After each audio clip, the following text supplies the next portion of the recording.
چار چیزوں کی قدر۔ حاتم زید سے منقول ہے کہ چار چیزوں کی قدر چار قسم کے لوگ ہی پہچانتے ہیں۔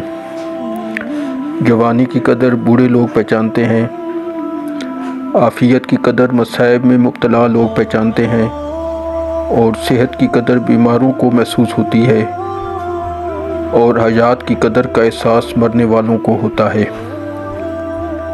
ایک حدیث میں ہے کہ رسول اللہ صلی اللہ علیہ وسلم ارشاد فرماتے ہیں کہ 5 چیزوں کو 5 سے پہلے غنیمت جانو: جوانی کو بڑھاپے سے پہلے، صحت کو بیماری سے پہلے، تمنگری کو ناداری سے پہلے، فرصت کو مصروفیت سے پہلے، زندگی کو موت سے پہلے۔ لہٰذا انسان کو چاہیے کہ اپنی زندگی کی قدر پہچانے، ہر آنے والی گھڑی کو غنیمت سمجھے اور سوچتا رہے کہ خدا معلوم آنے والی گھڑی کیسی ہوگی۔ ذرا مرنے والوں کی ندامت کا بھی تصور کیا کرے کہ وہ 2 رکعت کی مقدار یا صرف لا الہ الا اللہ کہنے کی مقدار کی تمنا کرتے ہیں، اور تجھے وہ مقدار آج حاصل ہے۔ لہٰذا حسرت و ندامت کا وقت آنے سے پہلے اللہ کی عبادت میں خوب محنت کر لے۔